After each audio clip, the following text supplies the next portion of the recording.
You ever feel that? The weight of regret? That gnawing, soul-sucking thing that sits in the pit of your stomach, just eating away at you? I know you do. We all do. But here's the thing, most people try to drown it out. They drink it away, smoke it away, or numb it with whatever lie they need to tell themselves to get through the night. Not me though. I let it fester. I let it crawl under my skin, and I want to feel every damn bit of that pain. Because you know what? Regret isn't some weak, fleeting feeling. It's a reminder, a lesson, a fire that burns, a scar that won't heal. And you stand there, looking lost, thinking you're the only one who's messed up. But listen, kid, I've messed up more times than I can count. I've hurt people, ruined lives, all for a cheap laugh, a thrill maybe. But deep down, it always circles back to regret, that heavy, relentless feeling. Regret doesn't care about your excuses or your reasons. It's cruel. It doesn't coddle you. It doesn't say, it's okay, you'll get through this. No, it grabs you by the throat and makes you watch as everything you've ever cared about slips through your fingers. You feel that tightness in your chest? That's regret,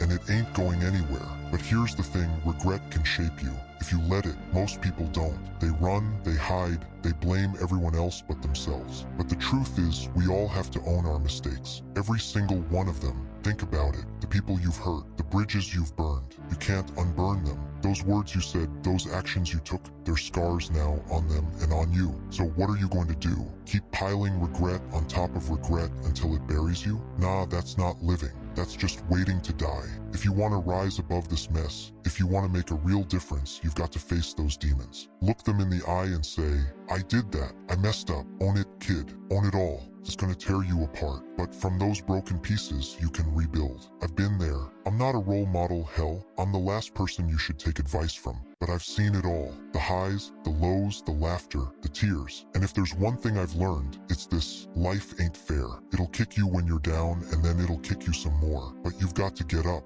You've got to keep fighting. Let regret fuel you. Let it burn inside you, drive you to be better. Not for them, not for anyone else, but for you. Because when it's all said and done, when you're lying there in the dark, staring up at the ceiling, the only person you've got to answer to is yourself. You think you're too far gone, too messed up to change? No, nobody's beyond redemption. Not me, not you, not anyone. It's a choice. Every damn day, you choose to face the world, to own your mistakes, to make amends. It's not about wiping the slate clean. That's a fantasy. It's about carrying your regrets, letting them remind you of who you were and who you never want to be again. I've seen the darkest corners of this city. I've seen the darkest corners of myself. And yeah, it's tempting to give in, to let the darkness swallow you whole. But there's a sliver of light, a tiny glimmer of hope. If you look hard enough, you'll see it. That's what you fight for. You ever wonder what the night sky means? I do. Sometimes, I think the stars are just holes in the sky, letting a bit of light through from whatever's beyond. Maybe it's heaven,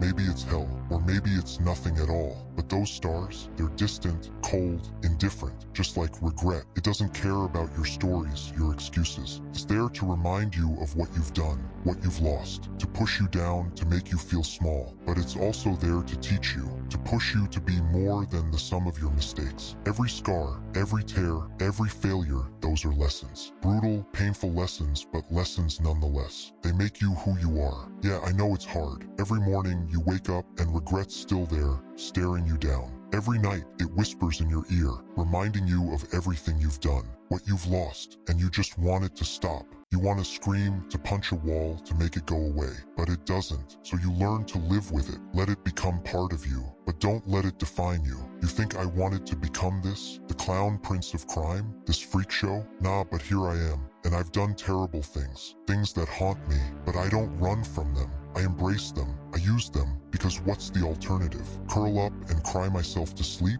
Screw that. There's a fire inside you, kid. I can see it. It's burning. But it's not out of control yet. You've got to feed it. Let it drive you. Let your regrets, your pain, make you better. People think they can escape their past. They think if they just move to a new city, start over, everything will be fine. But that's a lie. Your past follows you, clings to you like a shadow. You can't outrun it. The only way to deal with it is to face it head on. So here's what you do. You take a long, hard look at yourself. You see all the wrongs, all the hurt you've caused, and then you decide to be better. Not perfect, just better. And yeah, some things can't be fixed. Some wounds will never heal. You've got to live with that. It's the price you pay for being human. But don't give me that crap about how it's too late. It's never too late. As long as you're breathing, you've got a chance. A chance to change. A chance to grow. But it's up to you. No one else is going to do it for you. You've got to dig deep. Find that strength inside you. It's there. Under all the regret. Under all the pain. And when you find it, when you tap into it, nothing can stop you. Not because you're invincible, but because you've been through hell and you're still standing. Think about the people who matter to you, the ones who've stuck by you. They're your lifeline. Don't push them away. Don't let regret poison those relationships. They're your anchor, the reason you keep fighting. So what's it going to be? Kid, are you going to let regret rule your life? Or are you going to stand up, dust yourself off, and start fighting back? The choice is yours. It always has been. So go, live your life, face your regrets, own them, and let them make you stronger. Because in the end, that's all we've got, ourselves. And the choices we make them count. Now go and don't look back.